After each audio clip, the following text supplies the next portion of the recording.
Hi friends, welcome to mom's kitchen. ఇప్పుడు meal maker biryani pressure కుక్కర్లో easy వేలో ఎలా చేయాలో చూద్దాం. ఇప్పుడు స్టవ్ ఆన్ చేసుకొని ఒక గిన్నె పెట్టుకొని నీళ్ళు ఒక గ్లాస్ వేడైన తర్వాత ఒక కప్పు మిల్ మేకర్ వేసుకొని 2 నిమిషాలు ఉంచి తీసి పక్కన పెట్టుకోవాలి. ఇప్పుడు స్టవ్ ఆన్ చేసుకొని ఒక గిన్నె పెట్టి అందులో కొద్దిగా ఆయిల్ వేసుకొని ఒక 3 పెద్ద టమాటాలు కట్ చేసి వేసుకోవాలి. అందులో ఒక 5-6 పచ్చిమిర్చి కూడా వేసి ఫ్రై చేసి పక్కన పెట్టుకోవాలి.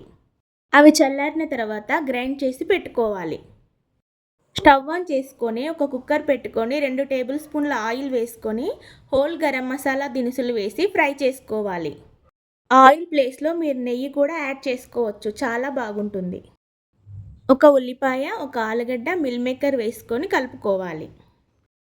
ఇప్పుడు ఇందులో ఒక స్పూన్ అల్లం, ఒక స్పూన్ ధనియాల పొడి, జీలకర్ర మెంతుల పొడి, గరం మసాలా, ఒక స్పూన్ కారం, రుచికి సరిపడా ఉప్పు వేసుకొని కలుపుకోవాలి.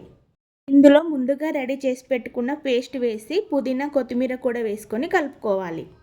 2 గ్లాసుల బాస్మతి రైస్ని నేను ఒక 15 నిమిషాలు నానబెట్టుకున్నాను. అందులో నుంచి వాటర్ తీసి ఇప్పుడు ఇందులో వేసుకొని కలుపుకోవాలి. 2 గ్లాస్ రైస్కి 4 గ్లాస్ వాటర్ యాడ్ చేసుకొని ఒకసారి కలుపుకొని కుక్కర్ మూత పెట్టి 2 విజిల్స్ వచ్చేంత వరకు మీడియం ఫ్లేమ్లో ఉడికించుకోవాలి. అంతే అండి, meal maker biryani ready. Meal మేకర్లో ప్రోటీన్ ఎక్కువగా ఉంటుంది. ఇది మీట్ ప్రోటీన్కి ఆల్టర్నేట్గా తీసుకోవచ్చు. దీన్ని రైతాతో సర్వ్ చేసుకుంటే చాలా బాగుంటుంది. ఇది చాలా హెల్దీ రెసిపీ. మీరు కూడా ట్రై చేసి ఎలా వచ్చిందో చెప్పండి. లైక్, షేర్ అండ్ సబ్స్క్రైబ్ చేసుకోవడం మర్చిపోకండి.